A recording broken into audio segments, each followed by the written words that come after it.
Selamat malam Ibu Yulce dan semua saja yang malam ini berkumpul di Indonesia.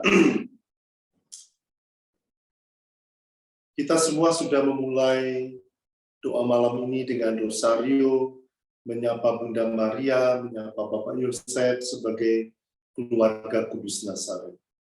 Itulah family, dan juga kita berdoa bersama sebagai tanda kita selalu ingin dekat dengan Tuhan, dengan pendampingan keluarga kudus.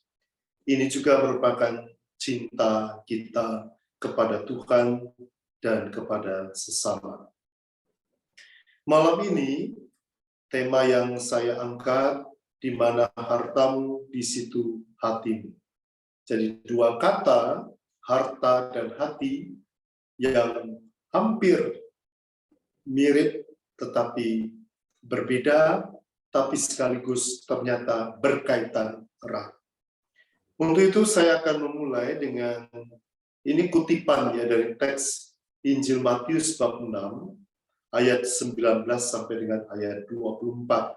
Supaya kita sedikit melihat konteksnya, kita akan membaca lebih dahulu kutipan ini.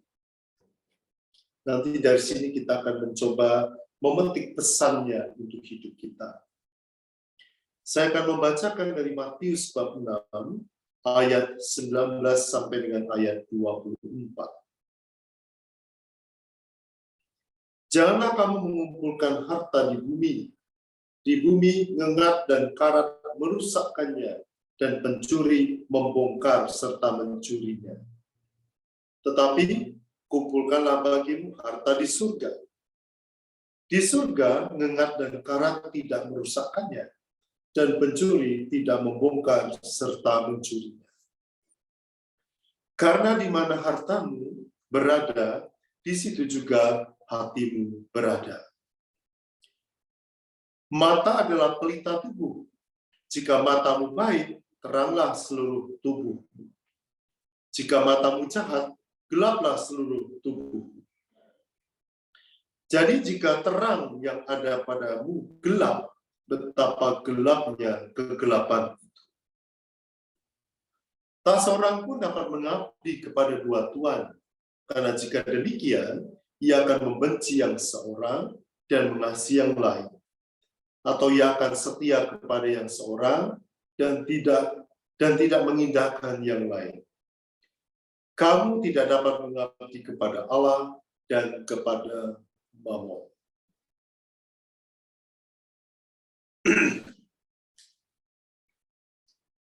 Dari kutipan ini, saya pikir sudah cukup jelas bagi kita apa yang mau dikatakan oleh Yesus. Dan ini, saya pikir ini menjadi realita dalam perjalanan hidup kita sampai hari ini. Jadi bukan hanya sekarang, sejak zaman dulu pun sudah terjadi situasi ini yang bisa dikatakan memprihatinkan. Maka saya ingin memulai dengan mengambil kata harta. Apa maksudnya harta? Harta ini kan berkaitan dengan kekayaan, milik, dan harta ini sering kita pikirkan harta yang berkaitan dengan yang di dunia. Kalau masih ingat, dalam bacaan hari Minggu yang lalu, ketika seorang yang minta kepada Yesus menjadi hakim untuk masalah harta warisan. Dan Yesus memberikan sebuah contoh, di mana seseorang mendapat banyak rahmat Tuhan, melimpah rezekinya, panennya begitu hebat, tetapi lalu dia berfokus pada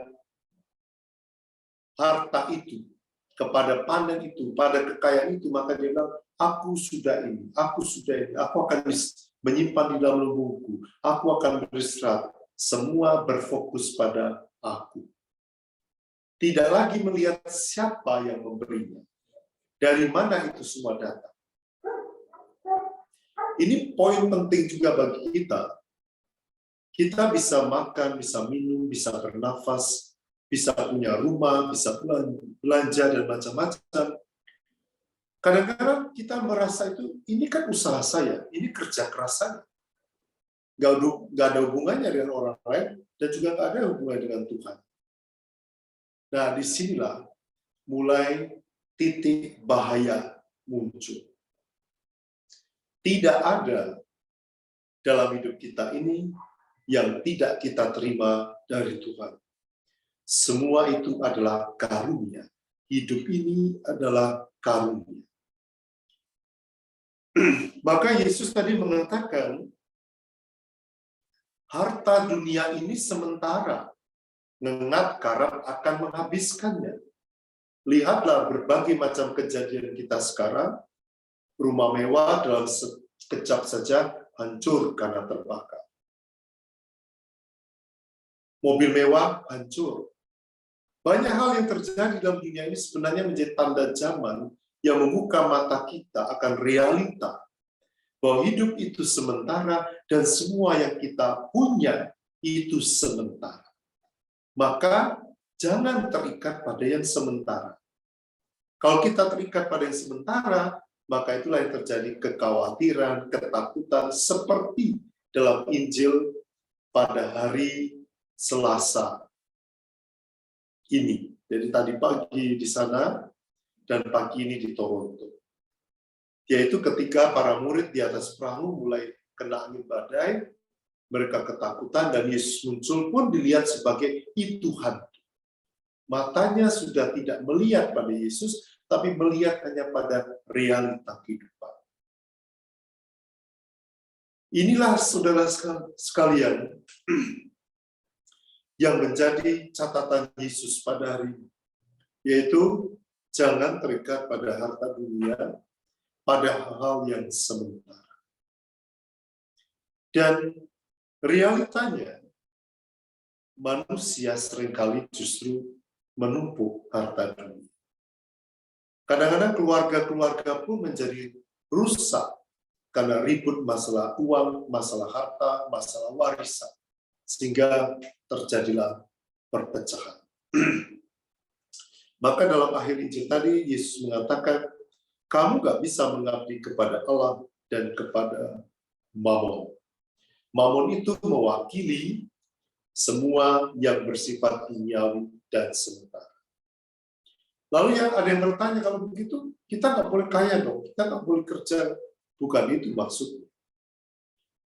Semua yang kita lakukan ini menjadi sarana. Uang, mobil, harta, itu sarana menuju tujuan. Jadi ini bukan tujuannya, tapi kita seringkali berhenti pada seolah-olah itulah tujuan. Jadi kalau sudah kaya berhenti, nggak perlu lagi berdoa, nggak perlu lagi ke gereja. Ini sarana. Maka diperlukan yang Yesus katakan tadi yang kedua, harta surgawi. Menarik di sini bahwa ternyata harta surgawi ini sudah harus disiapkan sekarang, tidak menunggu nanti. Karena kalau nanti sudah kita meninggal, kita akan ditanya harta apa yang kita bawa. Jadi persiapan itu mulai sekarang. Apa itu harta surgawi? Jangan lupa, saya pernah menyinggung juga tentang kita ini diciptakan Tuhan, yaitu jasmani dan rohani. Dari tanah yang diberi roh Tuhan. Maka sisi jasmani itu kita perhatikan lewat hal-hal yang duniawi dan jasmani. Tetapi sisi rohani jangan pernah dilupakan. Nah, itulah yang sedang kita persiapkan berkaitan dengan harta surgawi. Hidup rohani. Maka sebenarnya seperti yang kita lakukan sekarang atau setiap malam yang Anda lakukan, lewat doa, komunitas Love Praying dan Family ini, adalah kita sedang mempersiapkan atau sedang mengumpulkan harta surga. Doa itu pertama-tama relasi personal dengan Tuhan. Maka doa itu harus sampai pada sungguh-sungguh komunikasi dan percakapan. Bukan hanya hafalan, bukan juga didoakan seperti membaca doa, apalagi ngebut seperti orang yang dikejar anjing. Nah, itu namanya bukan berdoa. Itu hanya membaca doa. Dan kalau doa itu terlalu banyak, Tuhan itu sampai pusing, ini mau ngomong apa? Nah, perlulah relasi personal. Selain doa bersama seperti ini, kita perlu punya waktu pribadi bersama Tuhan. Harus muncul intimasi, keintiman dengan Tuhan. Karena dia itu begitu dekat, seperti peristiwa Injil hari ini. Walaupun Yesus itu tidak bersama mereka, dia berdoa. Tapi anehnya, mengapa ketika orang terpisah dari Tuhan, terpisah dalam jarak, kok juga dia melupakan? Sehingga Yesus bilang, di mana imanmu? Bukankah Yesus itu ada selalu bersama mereka? Ketakutan, kekhawatiran muncul ketika kita menjauh dari Tuhan. Dan memang ketika kita menjauh, badai itu bisa datang. Tapi Yesus tuh selalu ada bersama kita. Hanya tadi mata kita tertutup dengan hal-hal duniawi, sehingga nggak bisa lagi melihat yang rohani. Ke gereja saja kadang-kadang melihat, oh bajunya kok bagus ya, baju saya kok enggak bagus. Jadi begitu kuatnya pengaruh harta dunia ini. Maka Yesus mengatakan kepada kita semua, siapkan juga harta surga. Karena itulah yang akan eternal, abadi, dan itu juga yang akan dibawa di hadapan Tuhan. Ayub dalam refleksinya bagus sekali ya, kalau pernah membaca kitab Ayub. Ayub yang kaya raya, anaknya banyak, tiba-tiba kena penyakit sampar, ini semua karena kerjanya setan, sampai semua anaknya habis dan dia menderita. Dia sempat shock dan protes, tapi akhirnya dia bilang, dengan telanjang aku keluar dari rahim ibu, dengan telanjang pula aku akan kembali. Ini, saya pikir ini sesuatu yang luar biasa. Kalau kita meninggal, kita tidak akan bawa rumah kita, motor kita, mobil kita, duit kita, dan kita akan tidur di sebuah peti. Hanya itu. Ya masih diberi pakaian yang bagus dan seterusnya. Dan selesai. Harta rohani tidak kelihatan, tetapi begitu memperkaya kita. Maka ketika kita kehilangan sesuatu, kita tidak terlalu gelisah.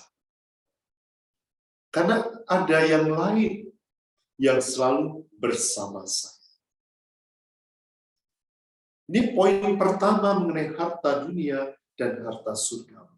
Kita bisa bertanya sekarang, mana yang dominan dalam hidup saya sekarang? Harta dunia atau harta surga? Nah, Anda yang bisa menjawab.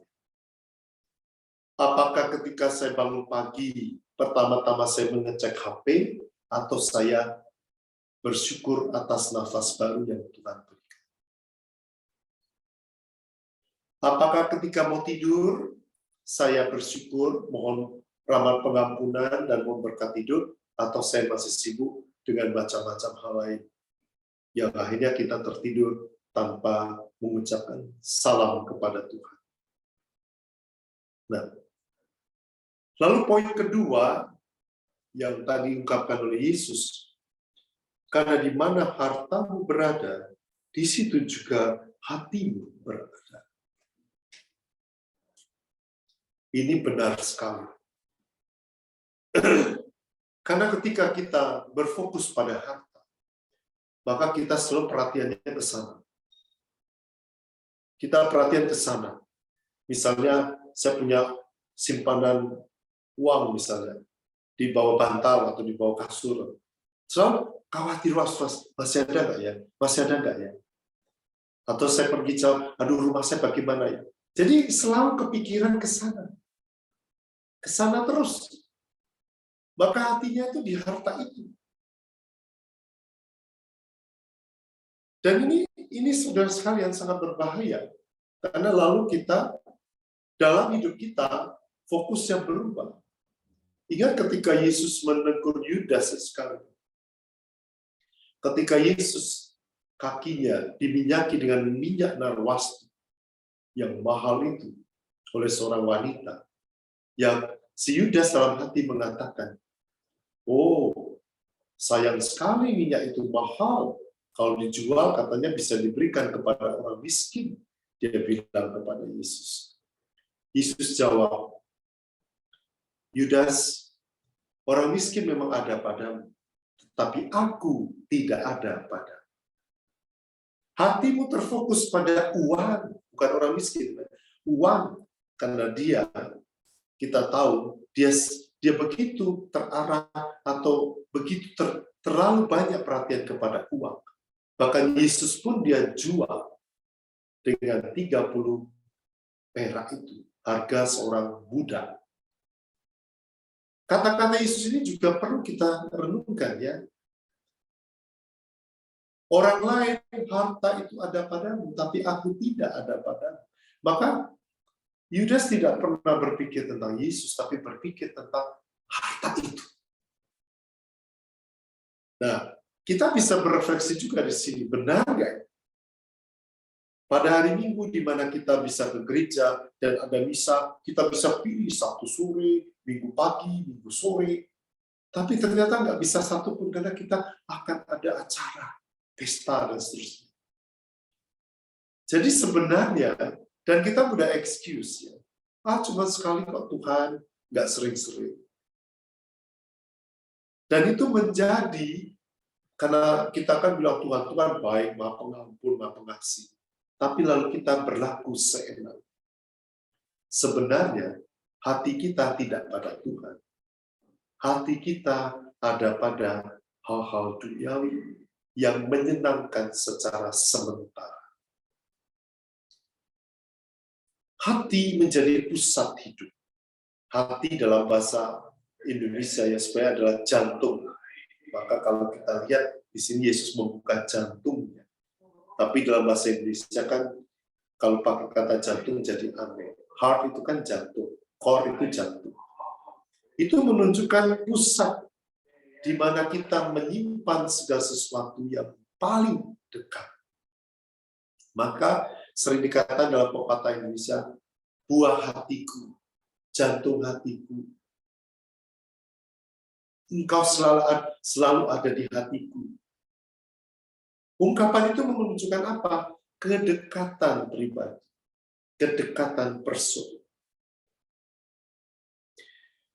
Dan inilah sebenarnya yang menunjukkan di mana harta kita. Kalau harta kita pada Tuhan, maka ini yang menjadi prioritas. Kalau tidak, maka berarti hati kita ada di tempat lain. Dalam Injil kemarin diceritakan ketika Yesus sudah capek, tetapi dia lihat banyak sekali orang yang mengikutinya, bahkan orang-orang itu sampai mulai sore dan mulai lapar, maka tergeraklah hatinya oleh belas kasih, compassion, melihat banyak orang itu. Lalu murid bilang suruh mereka pulang. Karena di sini nggak ada makanan, hanya ada 5 roti, 2 ikan. Apa jawab Yesus? Kamu harus memberi mereka makan. Ini sesuatu yang indah ya. Kita itu diberi tugas untuk meneruskan kasih Tuhan dan memberi orang lain kasih itu. Dan Yesus bilang, bawa sini roti dan ikan itu. Dia mengambil, mengucap syukur, memecahkan, dan memberikan kepada muridnya, supaya muridnya memberikan kepada orang banyak. Yesus tidak beri langsung begitu, tetapi lewat murid-muridnya. Dan sekali lagi di sini kita disadarkan, sumber itu di mana? Sumber itu di mana? Seperti yang kisah hari ini Petrus yang ragu itu. Apakah Yesus sungguh ada di dalam hatinya? Kok dia menjadi takut dan ragu? Maka saudara-saudari yang terkasih, tema ini menyadarkan kita dua kata harta dan hati itu kaitannya erat sekali. Tetapi kita harus tahu harta yang mana yang menjadi terikat pada kita. Pasti dalam renungan kita bilang, kita akan menemukan, oh saya masih terikat pada harta duniawi, pada hal-hal yang sementara. Tapi itu seringkali jadi refrain yang terulang. Nah, perlu ketika kita sadar ada sebuah perubahan. Yesus mengatakan tidak cukup kamu memanggil Tuhan, Tuhan, Tuhan, Tuhan. Karena Tuhan, Tuhan jadi hantu nanti. Tuhan, Tuhan, Tuhan. Ya. Ketika kita menyapa Tuhan, itu kita sapa dengan Tuhan. Kita memandang, menatap, taste, merasakannya. Inilah saudara sekalian, ini bukan sesuatu yang baru, ini bukan sesuatu yang sulit, ini sesuatu yang sederhana, yang menjadi bagian kehidupan kita setiap hari. Namun ini juga yang kadang-kadang terlupakan. Maka, baiklah kita secara khusus dalam masa ini, di mana dunia ini sedang bergolak dengan macam-macam peristiwa, kejadian, yang menunjukkan sebenarnya manusia itu mulai menjauh dari sang sumber hidup. Kepentingan duniawi itu sepertinya sekarang lebih utama. Dan ini membahayakan. Ngengat dan karat akan menghancurkan semua di dunia. Termasuk tubuh kita. Ketika kita dimakamkan, itu semua akan hancur. Beberapa orang dikremasi juga hancur. Tetapi roh dan semua kekayaan rohani itu yang kita bawa. Maka itu juga yang bisa membawa kita sampai pada kehidupan surga. Pertanyaannya kan, apakah kita mau masuk surga? Semua bilang mau. Siapa yang mau duluan? Nggak ada yang mau. Lalu, Yesus ada cerita yang menarik, mungkin saya pernah cerita, saya tidak tahu. Sepasang suami istri, dia mau masuk surga, jadi mereka berdua ada di depan pintu surga. Dan Petrus ini walaupun dia pelin-pelan, banyak omong, kadang-kadang, tapi dia dipilih menjadi gembala, menggembalakan seluruh umat yang kita sebut sebagai paus pertama. Dan dia diberi kunci kerajaan surga. Kuncinya kan ada dua.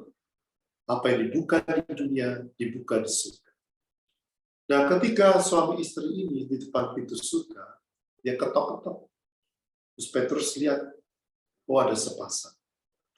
Terus dia tanya, mau ngapain? Kami mau masuk surga. Oke, satu-satu ya. Mulai dari lady first, ibunya dulu, istrinya dulu. Petrus tanya, kamu mau masuk surga, kamu bawa sesuatu nggak yang menunjukkan bahwa kamu layak masuk surga? Apa ya? Nah, dia masih bawa buku Mada Bakti. Buku Mada Bakti nomor 214. Isinya apa? Bahagia manusia yang tidak tuli hatinya. Petrus bilang, good. Kamu bahagia, tidak tuli, kamu dengar, masuk. Suami mau masuk, nanti giliran berikutnya. Jadi sang istri masuk. Nah sekarang Petrus bilang kepada suaminya, kamu juga mau masuk surga? Ya. Apa buktinya gitu loh? Apa yang kamu bawa? Suaminya jadi bingung karena Mada Bakti dibawa istrinya, sudah nggak bisa lagi lagunya yang dihafal dari Mada Bakti. Lalu dia cari-cari, oh ini. Dia bilang, aku masih seperti yang dulu. Petrus bilang, bagus, kamu tinggal di luar. Tidak ada perubahan, masih seperti yang dulu. Ini cerita sederhana, tetapi ini menyadarkan kita sebenarnya. Apakah kita itu bahagia menjadi orang-orang Katolik? Atau kita masih seperti yang dulu, terus-menerus sama saja, tidak ada perubahan. Walaupun ikut love, pray, and family, sama saja tidak berubah. Setiap hari berdoa rosari sampai hampir putus, ya nggak berubah juga. Ingatlah saudara sekalian, perubahan itu tidak datang dari luar, tetapi dari dalam. Dari hati terdalam. Maka di open heart of Jesus itu juga harus mengundang kita open heart, hati yang terbuka, pikiran terbuka. Sabda Yesus yang kita dengar dalam kitab suci ini sampai hari ini selalu aktual. Selalu aktual. Walaupun sudah diucapkan 2000 tahun lalu, ternyata ini aktual. Seperti yang kita dengarkan tadi, itu ternyata masih oke. Saya kalau membaca nggak pernah bosan, walaupun yang sama didengarkan, nggak tahu ribuan kali atau sudah jutaan kali. Tapi sungguh harus didengarkan, ya, tidak hanya dibaca sambil lalu. Apa ya tadi? Wah, kalau begitu susah. Belum pikun, sudah pikun jadinya. Nah, inilah catatan yang bagi saya penting untuk kita sama-sama sadar. Yesus tadi sangat real, ya. Dia bilang kalau kita mengumpulkan harta, mengumpulkannya, lain kalau orang memang punya harta untuk hidupnya, tapi ini mengumpulkan, sengaja dikumpul. Hidupnya akan khawatir. Nanti maling datanglah, nanti diambil orang lah, menuduh yang lain ngambillah, dan seterusnya. Jadi, aduh, hidupnya itu nggak tenang. Saya itu kadang-kadang berefleksi ketika mengunjungi keluarga-keluarga. Justru keluarga-keluarga, ini nggak semuanya, ini hanya beberapa contoh. Keluarga-keluarga yang sederhana, yang tidak punya banyak, itu mereka bisa memberi banyak dan lebih generous, lebih berbelas kasih. Tapi ada keluarga-keluarga yang mungkin punya banyak, tetapi hanya sedikit yang diberikan. Tidak semua begitu, ada juga yang sangat baik. Tetapi ada kejadian seperti itu. Karena sayang memberikan. Nah, di sini kita perlu belajar dari persembahan janda yang miskin. Sudah janda, miskin lagi. Sudah nggak punya suami, nggak punya apa-apa lagi. Dan dia hanya punya 2 peser duit. Dan itu semua dimasukkan ke kotak persembahan. Artinya apa? Nggak punya apa-apa lagi. Kok berani? Bahagia ku terikat pada Tuhan. Kan ada mazmurnya, bahagia ku terikat pada Yahweh. Itu tentu saja contoh ini ekstrim sekali, ya. Kita tidak berbuat seperti itu. Ketika kita menerima banyak, kita juga memberi banyak. Yesus pernah katakan itu. Yang diberi banyak, maka juga mesti memberi banyak. Kelimpahan rahmat itu tidak pernah berhenti. Maka saudara sekalian, mari kita cek hati kita. Di mana sekarang? Di harta dunia atau di harta surga? Aduh, misalnya jangan panjang-panjang, nanti sinetron saya kelewatan. Nah, itu juga salah satu contoh. Misa 1 jam atau lebih sedikit aja, sudah gatal semua pantat kita. Tapi kalau kita rekreasi jalan kemana-mana, seharian gak ada yang gatal. Nah, itulah di mana hatiku berada. Karena hati ini ternyata terikat pada harta. Harta dalam arti kata Yesus, duniawi dan harta surga. Mana yang dominan? Kisah yang menunjukkan seorang yang menemukan mutiara. Dan mutiara itu lambang kerajaan Allah. Dia jual semuanya untuk mendapat mutiara. Luar biasa. Contoh lain dalam Injil. Seorang berlari-lari mengikuti Yesus. Dan dia bilang, Tuhan, apa yang harus kuperbuat supaya dapat hidup kekal? Sambil berlutut dia. Yesus bilang, oke, hormati ibu, dan seterusnya. Dia bilang, semua sudah saya lakukan, Tuhan. Oke. Yesus bilang, kalau begitu, jual semua hartamu, berikan kepada orang miskin, jangan disimpan, dan ikutilah aku. Nah, sampai di situ dia bilang, aduh, ini nggak mudah. Maka dia pulang dengan sedih, karena banyak harta. Jadi walaupun berlari kepada Yesus, tapi hatinya tetap di harta. Nah, sekarang kita bisa bertanya bagi diri kita masing-masing. Saya berharap dan saya yakin kita semua yang hadir malam ini punya hati bagi Tuhan. Maka kita mengkhususkan waktu ini. Saya selalu mengulangi ya, bukan meluangkan, tetapi mengkhususkan. Bukan menyisakan, tetapi mengkhususkan waktu doa. Kalau hanya meluangkan dan sisa-sisa, aduh Tuhan kasihan sekali dikasih sisa-sisa. Nah, itulah saudara-saudari yang terkasih, beberapa catatan dari saya tidak menghabiskan semua waktu, tidak susah, saya harap hanya sederhana, saya tidak memberikan yang susah-susah. Nah, sekarang mungkin, saya tidak tahu, mungkin ada yang protes atau yang mau menyampaikan sesuatu. Saya serahkan kembali kepada Bu Yurca.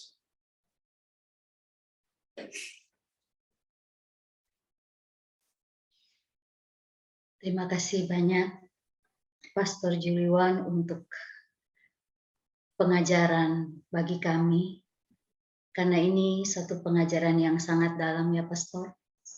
Izinkan saya merangkum sedikit. Oleh karena kebutuhan kebanyakan dari kita terlibat dalam mencari nafkah untuk keluarga kita. Dan tidak pernah ada akhir pada apa yang dunia tawarkan. Saat ini sangat penting bagi kita untuk belajar mengenali kapan kita memiliki makna cukup. Sebab kalau kita tidak berhati-hati seperti yang Pastor tadi katakan, kita akan mengejar hal-hal jasmani lebih daripada hal-hal rohani. Seperti yang Tuhan Yesus pernah katakan, jangan menyimpan harta di dunia, karena ngengat dan karat akan merusaknya, pencuri akan mencuri dan membongkarnya. Oleh karena itu simpan harta kita dalam sorga. Hidup ini adalah karunia. Simpan harta dalam sorga itu harus kita persiapkan mulai dari sekarang. Seperti yang Pastor katakan, kita harus ambil waktu yang khusus, mengkhususkan waktu bagi Kristus. Bukan hanya memberi waktu, tapi mengkhususkan waktu.